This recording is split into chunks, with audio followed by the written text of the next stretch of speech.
Dude, happy Monday. Starting the stream with a viewer's shiny. Shout out to Lancey, who got himself a shiny Whismur. Look how good that sprite looks, man. In the wild? Underrated shiny, man. That is fucking beautiful, dude. I love, if you ever have a live shiny and I'm not too busy on stream, feel free to let me know. Nice quick ball catch. Link that to me so I can see the stats as soon as possible. And good luck to you on the stats, dude. I love seeing live shinies, man. It's a cool experience, cool moment. Let me see this thing. Also, you're doing the heavy ball strat, aren't you? That's kind of niche and rare to see, man. Some people swear by it. I think it really depends on the cost of heavy ball or price you get the heavy balls at. So like if you got them for like 20, you know, whatever, it's probably worth it or whatever. But it's, people really like the consistency. Heavy ball strat, in my opinion, probably makes a little bit less Pokeyen per hour on average. But it's really good for consistency and like not having to, I think it's like 100% catch rate. Not having to like constantly throw extra balls is just really comfy and nice sometimes.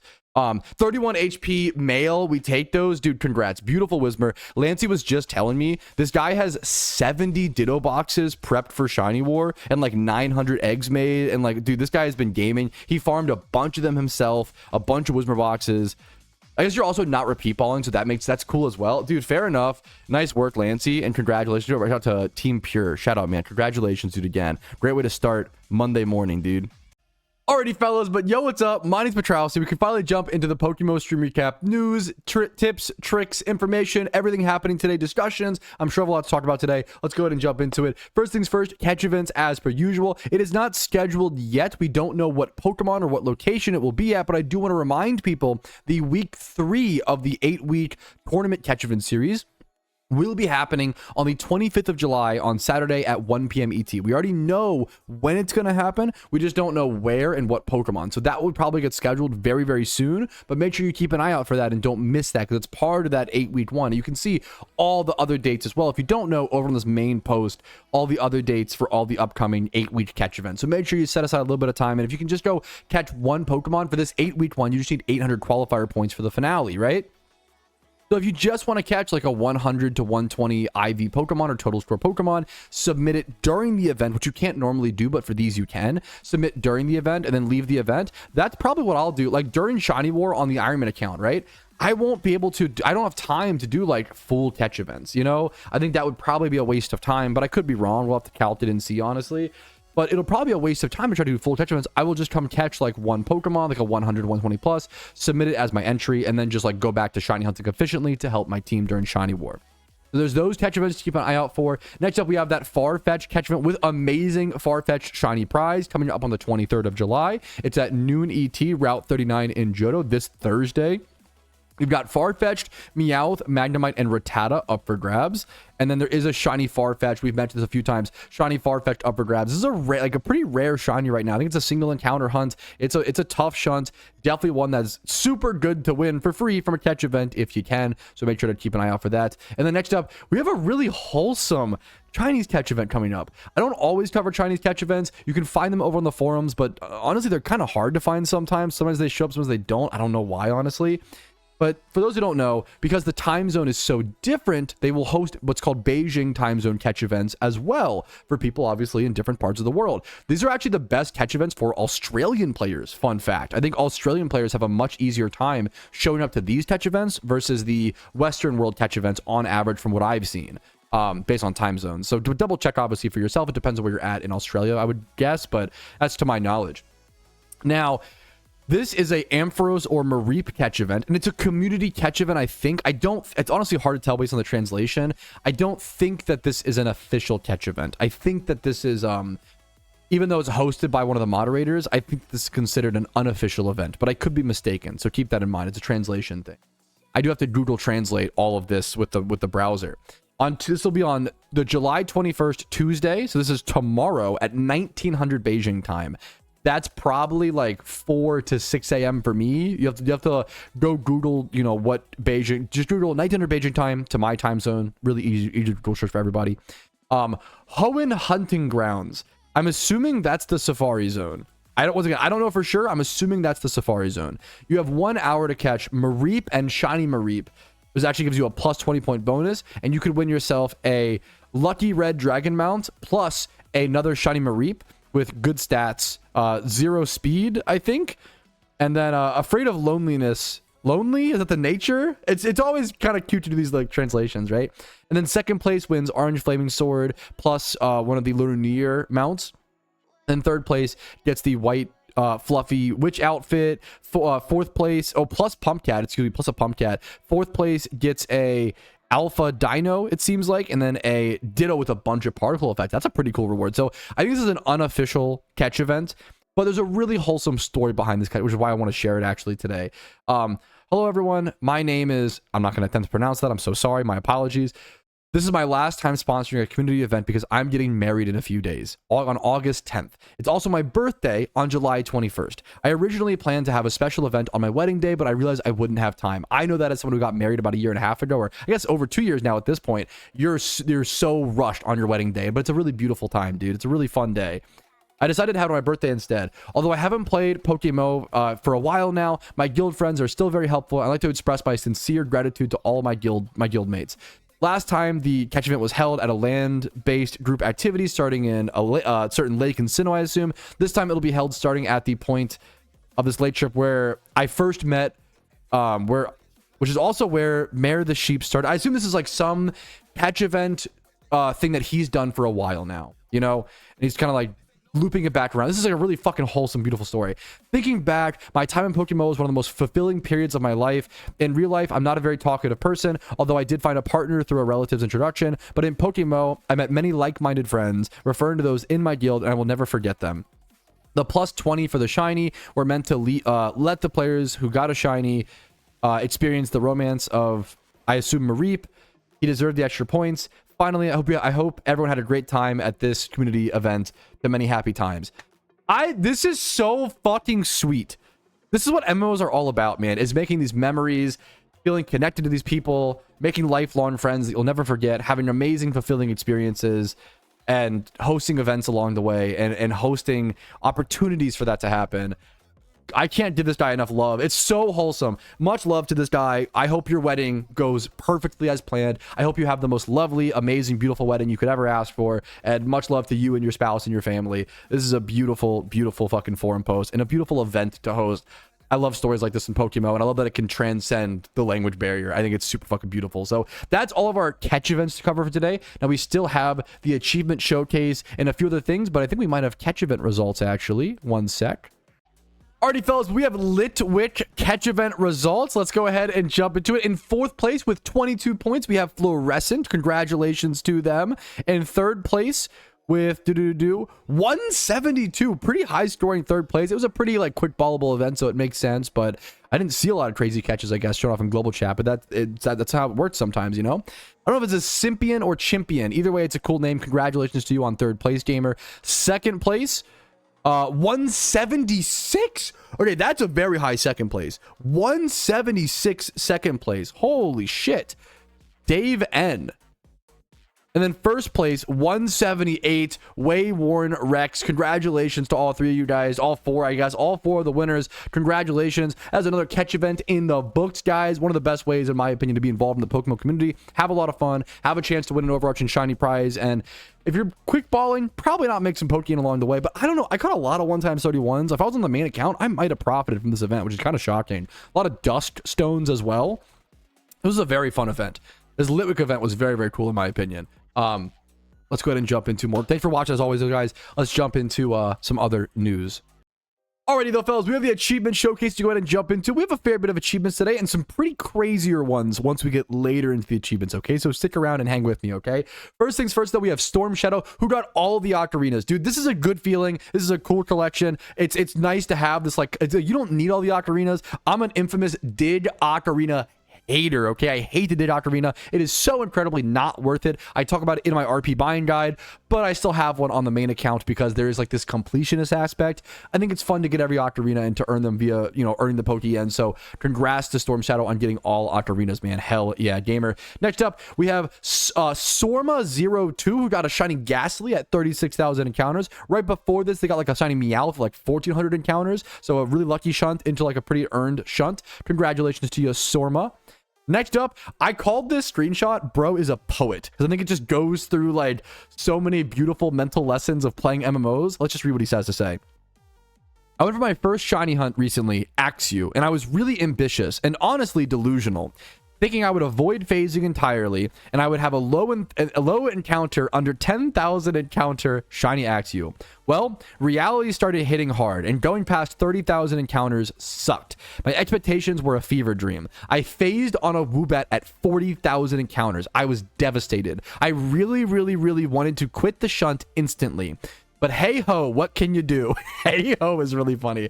I just needed to push on regardless of the pain. Giga Chad. Seeing how so many people would go 4+ phases, it would be insulting to quit now. So I kept going. What a fucking based gamer. This time, lowering my expectations. I bought like 2 million Pokeyen worth of Leppas only to encounter my shiny Axew after only 3,000 encounters. I was so happy. Lady Luck doesn't just shine anywhere. It only comes to those who put themselves in its path. If you give up on shunting, there is no chance. There's no, you're not putting yourself in that path. I fucking love that. If you don't check swarms, you're not putting yourself in that path. If you don't Shalfa check, you're not putting yourself in that path. You have to give yourself a chance to get lucky to even get lucky. I love this mentality, dude. Had I quit, I may have never experienced such joy. And even though he got like a little lucky still on the Axew, like the mental he gained from this shunt, like this is going to carry on. This is his first shunt. You learn so much, and this is going to carry him on through the rest of his shunts. For the rest of his shunting career, he's going to think about this, which is so fucking sick. That's so fucking sick. Next up, Decapause. To start, okay, this is really sweet. He's going to be really nice to me. Okay, thank you so much. You're very kind. I'm going to skip past it because reading that feels cringe, but you're very sweet. Thank you for the kind words. I'm lucky to be here, man. I went for my first ever shiny hunt, and it was hunting for a shiny Patrouski. Ended up getting my first ever OT, and it was a Shinx. The crazy thing about, we had some good stories today. The crazy thing about this Shinx, it was also my first ever shiny when I was younger. I got a shiny Shinx back in Pokemon Diamond and Pearl more than 10 years ago. I guess it was just destiny. Absolutely love my first shiny, and I'm so excited to continue my grind to find all the shinies that I love in this game. Huge shout out to my team, Kindred Spirits, for all the hype and love. I love that teammates, both of these I've mentioned, like friends and teammates, like encouraging them. Dude, it's so beautiful. Hopefully my next one doesn't take more than 50,000 encounters. Good luck to you, man. He got this Shinx at 5,500 encounters for my, I think if I read it correctly. So very lucky Shinx hunt, dude. Congratulations. It's the fucking poetry. Once again, double poetry stories, fucking stars align type shit of it being the same shiny you got back in the day is so cool to see, man. Diamond and Pearl are 20 years old now. Holy unk. Anyways, Hyper, always love to see a Hyper achievement. And I love that Hyper is not even showing off his own achievement. He's too selfless. He's showing off a community achievement, dude. Team Synergy's Route Finder project has now gotten more than 50% of all routes tracked in the game. Thanks to the PokeMMO community members for sending in their data. If you don't know, he runs this project over on his website where you can collect data for him by just simply doing encounters, you know, doing shunts at certain locations, starting a trip and tracking your data. And he wants to figure out the percentages and things like that for a lot of these Pokemon. Now, there is going to be a Pokedex overhaul coming soon, so I don't know how useful this will be once that comes, but I think this is a beautiful milestone and beautiful to see, and a really important project that added a lot to the game when it's been here, man. This means the majority of good routes with desirable Pokemon have been tracked to at least 1,000 encounters, although many have far more. A big shout out to Riz, Proza, Sheepinay, Tunacore, and Flare Blitz, and many more for their contributions. That's insane that Flare Blitz is like such an OG, and he's still like helping the community by collecting data. What the fuck? What a king. Anyways, our end goal is to get all the routes tracked, although my main idea was to get all the good shiny hunting spots tracked, which we now have achieved. This is fucking beautiful. 1.6 million total encounters tracked. It's so cool to see the community come together with stuff like this, man. That is absolutely gorgeous. Congratulations to Hyper and everybody involved, and the whole Team Synergy gang and website is just so helpful, dude. Okay, next up, Wajong. Long time game goal of mine was to get the Shell Turban, the PvP Vanity Reward, which those take forever to grind, man. And it took him almost 800 PvP games to get it, dude. That is a fucking grind. That is a fucking grind. 800 PvP games. I also love people like grinding. PvP is so hard for me. To me, I have a lot of respect for PvP grinders. That shit is so much harder to me than grinding shiny hunting. Like, because PvP like is so mentally taxing. Playing 3 games of PvP, 1 hour of PvP is equivalent to like 3 hours of shiny hunting. I'll be so honest in terms of like grinding. right? It is so taxing. It's so much. So huge shout out and respect to Wajar on getting that, man. 800 games is insane, dude. Next up, dude, okay, these final three are such sick ones. Not banner. We got Jinxed Boon in the screenshot. He shunted for a Relicanth, okay? And Relicanth is a real motherfucking shunt. It is a very difficult fishing shunt. You get about 440 encounters per hour, and that's if you're popping chum buckets. Chum buckets make it a lot faster, to be fair, but chum buckets are also kind of expensive. They're extremely worth it. Don't get me wrong. I'm assuming this spot is worth chumming at. I haven't done a lot of fishing shunting with chum buckets since they've been added, to be fair, because I don't have access to chum buckets on the Ironman account, but chum buckets are extremely powerful. They double your fishing speed, essentially. They're about 62,000 Pokeyen cost per hour, right? So if we take, he says that this took him like 600 or 700 hours. If we take 650 times 62,000, that means this shunt cost him about 40 million Pokeyen. 40 million Pokeyen. And in the end, I'm so glad he ended, you can see in the bottom right-hand corner, he ended up with a secret shiny Relicanth when he finally got it, which is a fucking sick feeling. And I'm pretty sure he got another, I think the Seadra in the top left or the Gyarados is also. So you got 2 secret shinies along the way. He got 7 total shinies over the course of like 600 to 700 hours, 6 phases, 7 shinies in total. I think it was about 160,000 or so, 165,000 or so. Fishing encounters. This is a tough shunt, dude. This is a very tough shunt, and I love, there's so much to this story, and I love the Relicanth shunt is so underdone. Relicanth is such a fucking sick shiny, but it's so hard to go for. Congratulations to you, man, not banner, on getting a very sick shiny, man. That is a once in a lifetime kind of hunt, dude. Hell yeah. Next up, kinda sober. Yeah, been a little lucky recently on some shunts. I got my 3rd Shalfa. What? 3rd Shalfa? What? Do you know how few people have 1 Shalfa? Do you know how many even less than that have 2 Shalfas? Do you know how... I can count on my fingers how many people have maybe even 2 Shalfas. 3 Shalfa might be 1 hand. Like, it's... 3 Shalfas is ridiculous. And not only that... all of his Shalfas are fucking bangers. Shalfa Yanma, Shalfa Dragonair, Shalfa Ursaring. Also, keep in mind, when you're hunting Shalfas, these fuckers are so expensive. I'm going to assume he did, you know, all alpha eggs, 30,000 encounters a piece. You know, keep that in mind. These are about 2 billion Pokeyen a piece. Not million. I didn't misspeak for once. They're about 2 billion Pokeyen a piece to my knowledge. Because it's 30,000 Pokeyen times like 50k per breeder on average. Sorry, it's big numbers here. 1.5 billion. My apologies. My sincerest apologies. I was incorrect, guys. It's only 1.5 billion. I'm very sorry.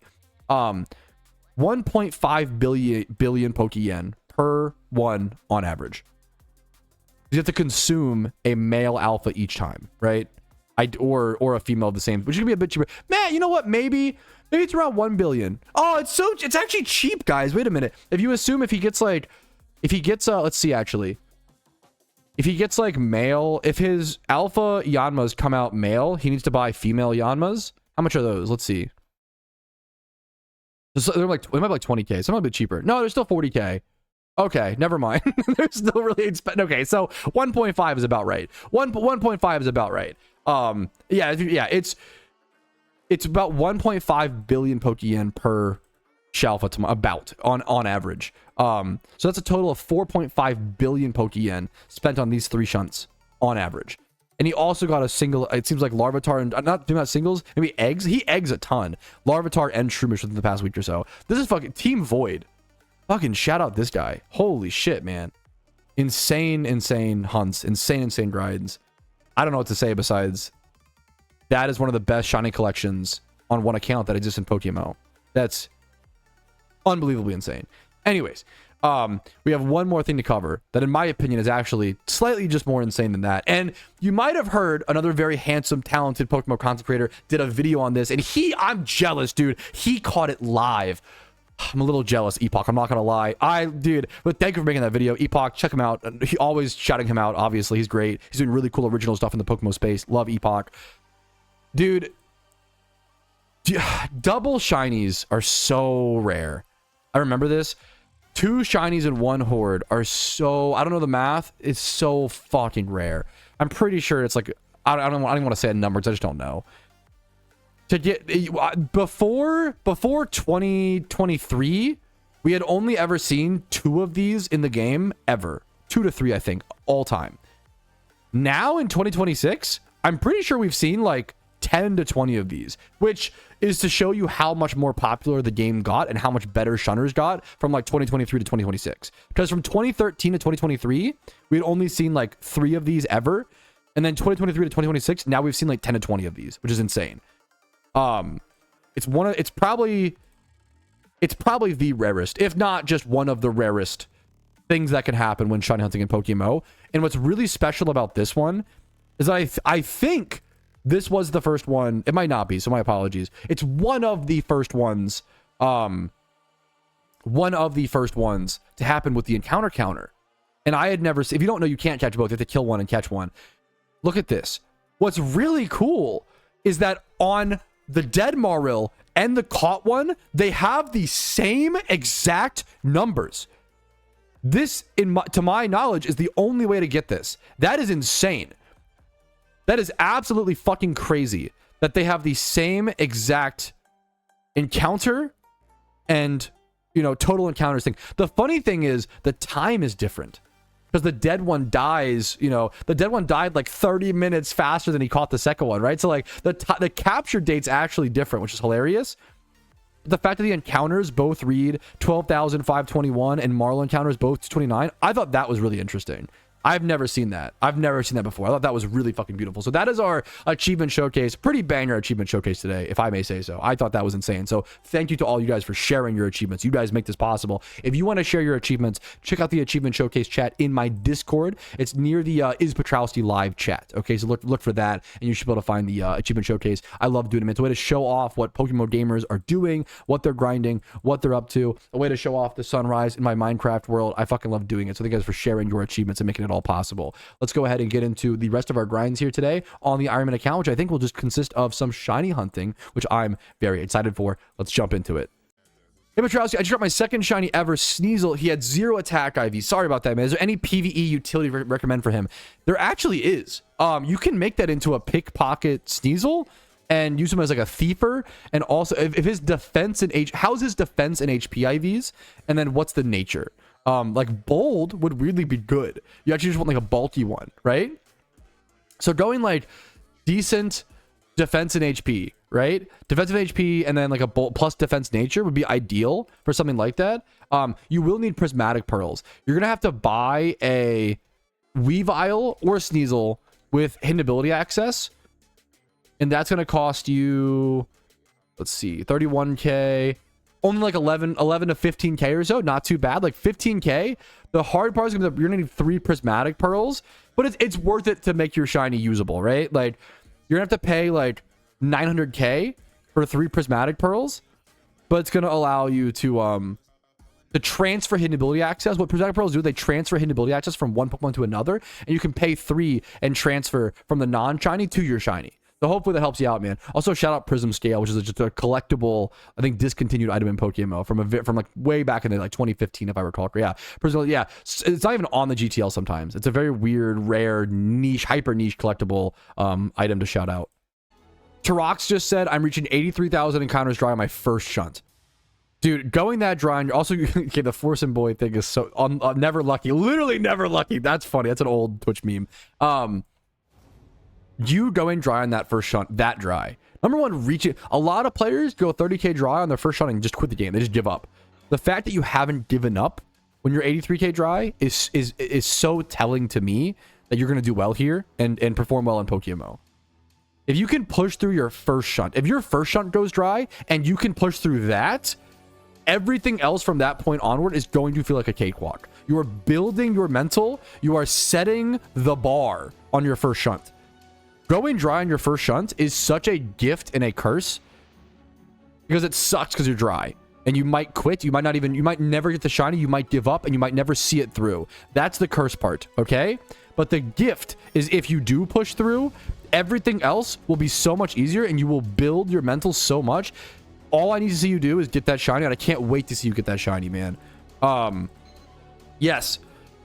Just never give up. Never give up, Torox. Good luck to you, gamer. I hope you get that shiny as soon as possible, and I wish you the best of luck in the beginning of your shunting career, because if you're 83k dry already, you're gonna have a shunting career, man. Good luck to you, gamer. No, this is a fucking bar. Zerate said, we don't shunt because it's easy. We shunt because it's hard, especially in PokeMMO. Like, it's... If you just want a shiny hunt, you can just, like, easily, you can go play literally any other Pokemon game that exists in the world. PokeMMO is the hardest Pokemon game to shiny hunt in. So if you're choosing to shiny hunt in this game, you're doing it. It's like playing Dark Souls and then complaining about the difficulty. This is the hardest Pokemon game to shiny hunt in. And there's a lot of pride in that. And there's a lot of value in overcoming those challenges, and a lot of value in overcoming those trials and tribulations. We shunt in Pokemon because of the difficulty, because it's hard. That's why we're here. That's the only reason why we would ever be here, you know, in my opinion. Once you get that shiny, you push through, you won, and now you're on to the next hunt.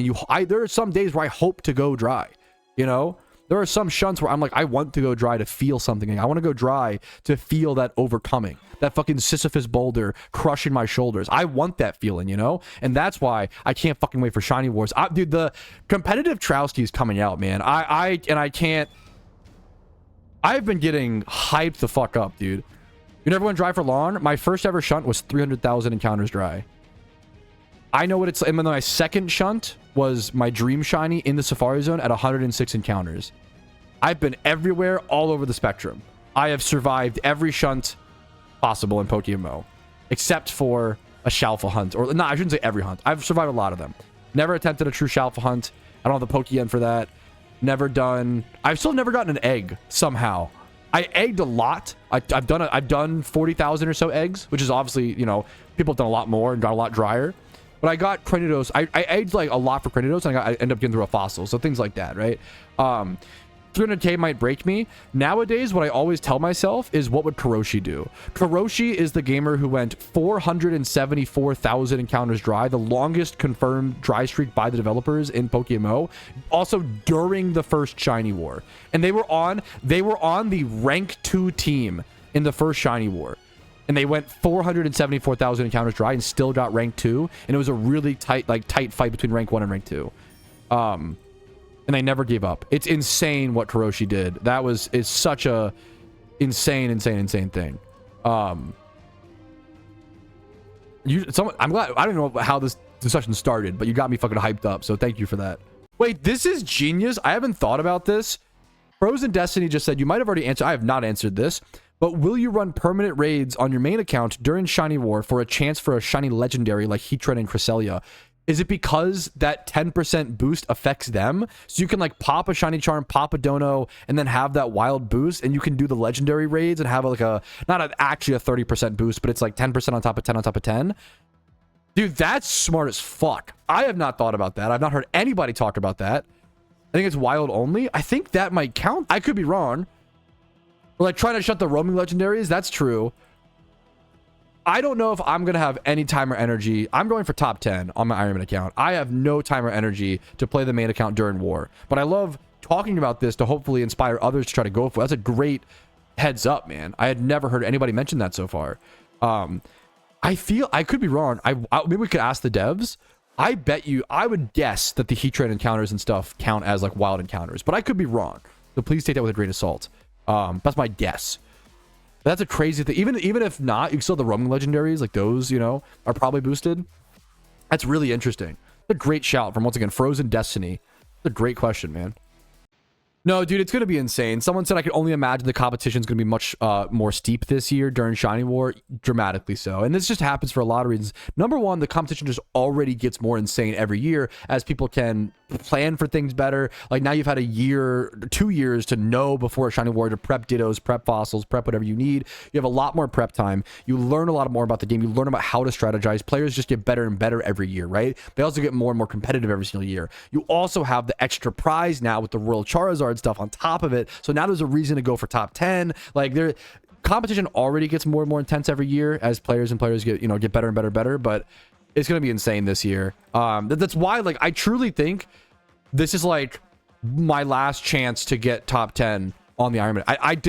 I think from this point forward, getting high scoring on an Ironman account is going to become like further and further. It's going to be more and more difficult and more borderline impossible. Last year, I think there were some numbers ran, and I think that this is like guesstimations. Please don't take this as like statistical fact, okay? But last year, I think to get top 50 in Shiny War and get the horns, you needed all 30 players to only, obviously it's a ton of hours I'm about to say, so keep that in mind, but you needed all 30 players on your team to only play about 6 to 8 hours a day. If you had all players play 6 hours, Shiny Hunt efficiently, 6 hours a day, you would get top 50. It would not surprise me this year if players have to put in 10 to, if it doubles to like 10 to 12. It would not surprise me if to get top 50, you've got to be putting in like 10 to 12 hours a day, all 30 players.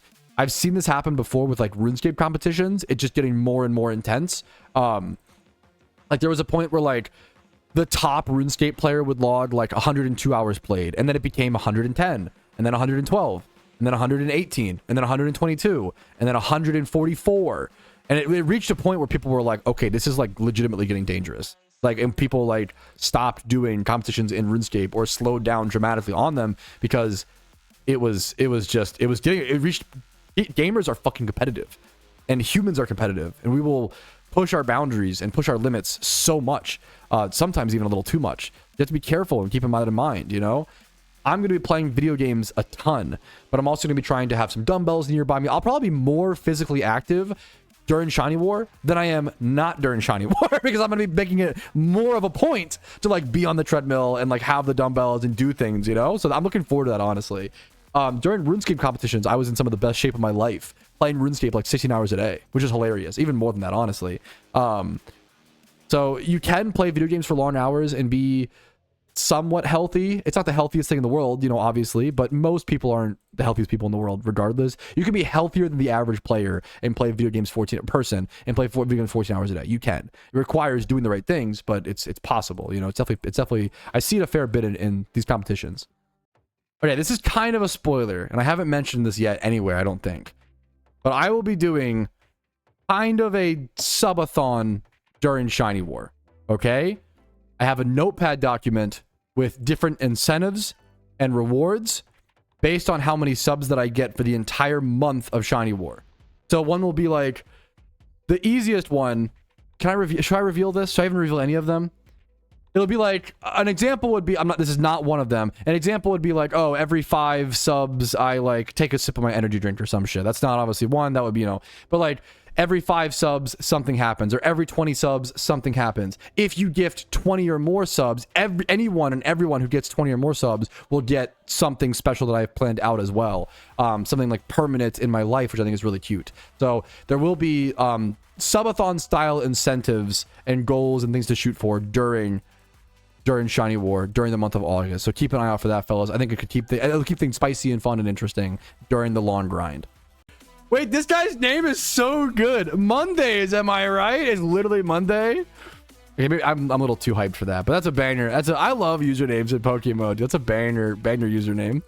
Alrighty, fellas, it is time for either your most favorite or least favorite part of the PokeMMO stream recap, the MOVIETROUSKI takes, okay? Now, it's been a while since I've seen some of these movies, so bear with me. I'm going to be reading through some of the reviews and re-remembering what I thought of them. That's why I love using Letterboxd. If you want to go follow me over on Letterboxd, it's just like a fun passion project thing to like watch movies and log movies. We play a very grindy game, a very good second monitor content game, which makes for perfect movie watching while we play PokeMMO, so it's the perfect kind of side thing in my opinion. I think it's a fantastic hobby to pick up while playing PokeMMO, and it's one that I've picked up over the past year or so. Prior to like a year ago, I honestly didn't watch too many movies, and it was just kind of like they were, you know, a thing for me, but like I wasn't really into movies. And over the past 1 year or so, I've gotten really into movies, and I try not to be that pretentious like cringe cinephile, but I also just really love watching movies. So we're gonna start off with Dreamscape from 1984, the bottom of the list. This is with Dennis Quaid. This was like Inception before Inception. It's about him like going inside of people's dreams, and it's got some pretty cool visuals, like weird 80s visuals, but this movie was just really boring. And just, how do you make a movie with such a cool premise jumping into people's dreams so boring and so just uninteresting and undramatic and low stakes? Dreamscape was really unimpressive to me. I gave it a 3.2 out of 10. Movie is just not intriguing. It's just not interesting, honestly. It's really quick there. Quick review of Dreamscape. There you go. Next up, Lawrence of Arabia. I actually watched this in theaters. It's like a 4-hour epic from 1962. Not my normal movie, but it's a really cool movie, and there's a really cool story to be told. Really fucking insane acting for the 60s as well. I'm not usually a huge fan of old movies. I think old movies are just fighting a tough battle of like holding up, and it's very difficult. But the scale of this movie is beautiful and is fantastic, but I think it's kind of the problem with it as well. This is ranked as the 56th best movie of all time on Letterboxd, which I think is incredibly high. I don't agree with that. I gave it it's a really interesting movie. I gave it a 6.8 out of 10. And it had some like twists that I really didn't expect and some morals that I really didn't expect. I thought it was super fucking beautiful. I think it's the best acting I've seen in an old movie. I think it took a lot of twists and turns. I think it's a really unique movie.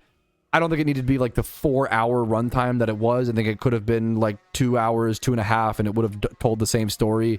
There's a lot of long, overextended shots of just like giant canyons and like giant armies. It's meant to be an epic from the 60s, and they just spent too much time acknowledging like, oh, isn't this cool? Hey guys, look what we did. Isn't this cool? Isn't this cool? And it is kind of cool, but it's just way too long. And not as... But I don't know, it's so memorable. It's so memorable. I don't know if it's as impactful. It's a very, very memorable movie. 6.8 out of 10. I would say it's a movie that everybody should watch before before the end of their life, right? But don't rush to see it. You could watch Lawrence of Arabia at like 80. That's probably fine. Next up is The Parent Trap. The Parent Trap is fucking goated. I mean, how could it not be? The Parent Trap is just really, really good. Yeah, it's a good movie. I don't know. The Parent Trap's like a perfect, like, dumb, wholesome kid movie. The Parent Trap's a banger. I realized I hadn't logged it on Letterboxd, and I've obviously seen it multiple times. The Parent Trap is goated. Next up, okay, I have a lot of feelings about Scarface. Why the fuck does nobody ever talk about Scarface as being a good movie? Every time I hear Scarface mentioned, it's like, say hello, my little friend, and it's like, oh, the memes and me when I'm 17 years old and we watch Scarface at 3 a.m. Drinking or some shit. It's like, why is Scarface a meme film but The Godfather is like peak cinema? Because they're very similar movies. They're both character studies of very interesting characters. Arguably both, one's Godfather's not about ambition, to be fair, but like Scarface is like largely about over ambition. It's very like Whiplash coded, or Whiplash is very Scarface coded, Scarface is like a really fucking amazing movie. It's so good.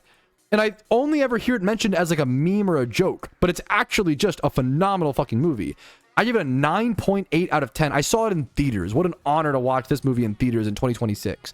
And I was like, my opening line was like, wait, it's actually good. I feel like nobody ever talks about it like this. I think Scarface is a tick above The Godfather. I think The Godfather is an amazing movie, 9.6 out of 10.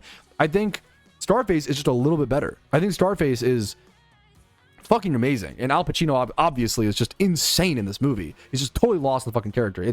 Scarface is so good. If you haven't seen Scarface, it seems like a meme or a joke. Watch Scarface. It's really good. I also rewatched Jaws. A lot of these are in theaters. Me and my wife have the local movie theater battle pass, so we pay a flat fee and then go like infinite times throughout the month. It's really good, especially if you have a partner. Like we pay like $60 a month and then go to the movies like 10 times a month. It's really, really good.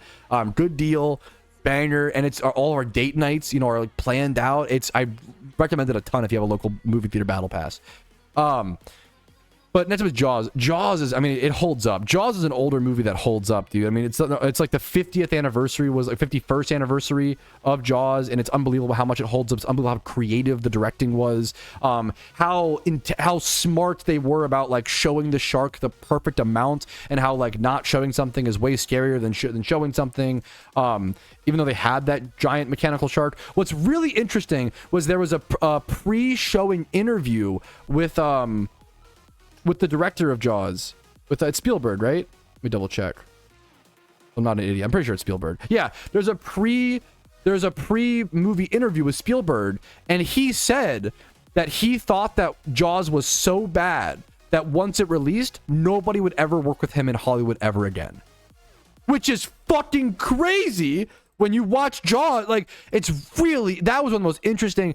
It reminds me so much of I forget if it was Matt Stone or Trey Parker. I think it was Trey. Was it Trey? Trey Parker, when they released the World of Warcraft episode for South Park, widely considered one of the most amazing South Park episodes. He literally said he wanted to like unalive himself. He said it was like he was so embarrassed. It was so bad. He thought it was gonna like end the show. He was like having like fucking horrible thoughts. That's how like worked up he was over how bad he thought the World of Warcraft episode was. And then it turns out to be like one of the fucking best, you know, TV episodes of all time, especially for like dumb little gamers like us. Like I love the World of Warcraft South Park episode, man. It's so interesting how creators will like doubt their own work so much. It's so interesting. Next up, Jackass Best and Last. Saw this in theaters. I literally gagged at certain bits in the theaters. I'm not a huge Jackass guy, even though I rate this super highly, and I gave Jackass 2 like a 9.4 out of 10 or some shit. I'm not a huge Jackass guy. But I also do respect Jackass, and I respect the earnestness, and I respect the, like, there's something very human about Jackass, about pushing boundaries, about doing things because it's stupid, about doing things because you want to test yourself, doing gross stuff because you want to see if you can handle it. There is something really beautiful about that, and something honestly shiny hunting related about that. I think Jackass Best and Last is a beautiful final send-off and, like, homage to all of Jackass. I give it an 8.7 out of 10. I think it's quite good. I literally caught the last showing of it at like 4:45 p.m. on like a Wednesday. I watched this at a very funny time, and I'm so glad I did. I'm so glad I didn't miss it in theaters. It was a great theater watch. Next up is The Big Heat, which is an old. When my wife is away for like work or like busy like a girl hangout or some shit, I just watch like old movies. She doesn't really like old. I don't like them either, but I try to appreciate old movies, and I'm starting to get better and better and better. The Big Heat. I'll do a quick review of this. I gave it a 6.4 out of 10.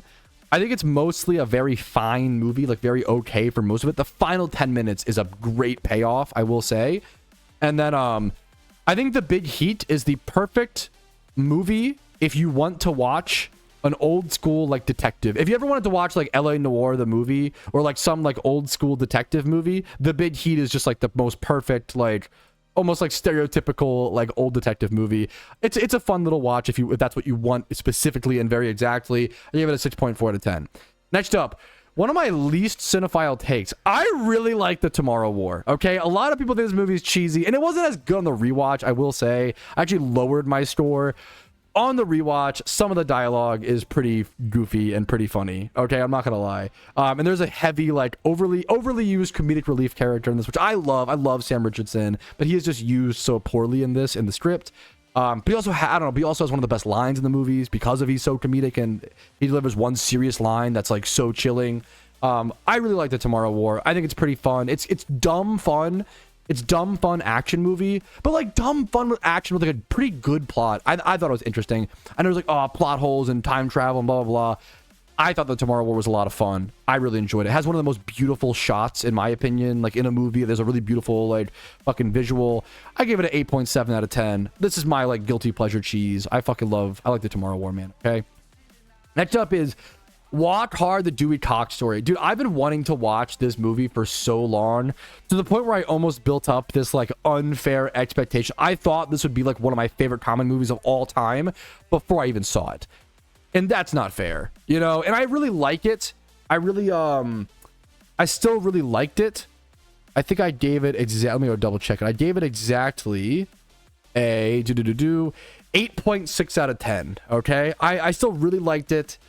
But I really wanted it to be like a 9 to 10, which is just not fair. It's not a fair expectation to put on a movie. This is like a parody movie of like biographies, like about like artists and like the edgy like life they live and how it's so good. It's a fun movie. If you like parodies and dumb comedy like me, you'll like it. I liked it a lot, but it didn't live up to my expectations. Yeah, next up was Bus Boys with like Theo Vaughn and David Spade. And dude, I was also really looking forward to this. I am white trash, okay? And this is a movie for white trash, okay? And I say that respectfully, okay? This is fucking, who says we don't have culture, okay? This is fucking our culture. I was so fucking excited for this. I think both these guys are pretty funny and they're pretty cringe at times, pretty funny at times, kind of 50-50. I was so excited for this movie. I was like really excited. I love like Step Brothers. I love like two guys, like brotherly, like dumb comedy type bits. This movie is like one of the worst movies I've ever seen, which breaks my heart, dude. Like, my review is, oh man, a Joe Dirt style white trash buddy comedy in 2026. My prayers have been answered. And then it just like goes downhill from there. I give this a 1.5 out of 10. This movie was rough. Just the production and the acting and the lack of a soundtrack, essentially. Like, there was just no emotion, no feeling. It felt like I was watching like a middle school play. God, that breaks my heart to say, because like, I do think both these guys are funny, and you know, they're 50-50 a little bit at times, but like I was really looking forward to this kind of style of movie. Felt like guilty, very high guilty pleasure for me. I was really looking forward to it, and yeah, this was a big letdown, sadly. But you know what? I'm not giving up hope. I believe in them. I'd love to see them try again. I would love to see them make a similar movie like 5 years down the line and like practice their acting. Not David's obviously, but like Theo's acting was really rough, man. And he's like yeah. I'd love to see them down the line try again. I have a lot of love for these two knuckleheads, and it breaks my heart to do that, you know, give that lower review. Next up, dude, Zathura goes hard. I think Zathura is a little bit better than Jumanji. Zathura goes, it's slept on as fuck. Zathura goes fucking hard, dude. I will always stand on business that I think Zathura is a little bit better than Jumanji, okay? The sci-fi setting, the like brotherhood, wholesome young brotherhood dynamic, it aged better. The cast of this movie is also really funny. It's like Josh Hutcherson. It's directed by directed by Jon Favreau, who is the guy. He directed Mandalorian and Grogu. He directed Elf. He directed Iron Man 1. He's like Jon Favreau is like a legend. Like, he has so many awards. He's so talented. He's an actor, director. He was in The Wolf of Wall Street. He's in everything. This guy is so fucking talented. He does like Star Wars stuff and like sci-fi. He does comedy. He does action. Like, this guy, superhero stuff. He does fucking everything. Jon Favreau is like truly a legend. He's just like so unbelievably multi-talented. And he directed Zathura. And Zathura is like a pretty like lower budget. Like, it's shot in like one house for the most part. And then there's only really like two main characters. Dax Shepard shows up eventually. It's Kristen Stewart is in it, the fucking girl from Twilight, but she's like in it but not in it for a lot of Zathura's a banger. Zathura is so good. Check it out if you have. It's a fun like nod to Jumanji. It might make it a little bit better. Next up, Evil Dead Burn, a new movie just came out in theaters. I gave this movie like I think a flat 7 out of 10. I think it ended up being a perfect flat 7 out of 10. This movie didn't really have a lot of weight to it until the end. And then it felt a little like maybe retconned, but like not really. It kind of just like revealed themes way too late. But it's a really creative, it's a horror comedy. It's a really creative horror comedy with some pretty insane, it's very gory, so if you're not into that, and I'm not really a huge gore guy, but the plot is interesting, and the visuals are, it's a beautifully well made, very high quality, very high quality movie, but I think the story was lacking depth, in my opinion. Unfortunately, it almost got there, but it didn't quite. I give it a 7 out of 10. Still worth watching for sure, but like maybe wait till it goes to streaming, as opposed, I wouldn't watch it in theaters, honestly. But dude, I don't know. The ending, seeing the ending in theaters was fucking sick. The ending is so much better than the rest of the movie. Oh my god, the ending is so fucking good. Holy fuck. Evil Dead Burn's fantastic. Check it out. Maybe watch it in theaters if you like that kind of stuff. If you like horror movies, definitely watch it in theaters. It's definitely it's a unique movie, honestly, is what I'll say. So that's my final MOVIETROUSKI opinion. You made it. My final MOVIETROUSKI take for the day is a 16-minute movie. That's a long one, boys. But there's a lot to talk about. I will talk about the Odyssey soon. I think next stream recap, I will do a full MOVIETROUSKI take yapping about the Odyssey, and then a movie that is much better than the Odyssey, which maybe I'll do in the same one or later on, which is The Invite, which in my opinion is my favorite movie of the year so far. Is The Invite. The Odyssey is good. The Invite is a classic and fucking perfect. The Odyssey is fine, and I'll tell you why next stream recap. Alrighty, fellas, but a nice little 5-hour stream on a Monday is where I'm gonna have to go ahead and call it. Thank you guys for joining me today. I had a fucking blast. Banger vibes, in my opinion. Like this stream as always if you enjoyed it. Dislike if not, if it was stinky today. Subscribe for daily PokeMMO videos every single day. I have lots of projects coming out these next few weekends, and during my break before war and during war, I have projects scheduled.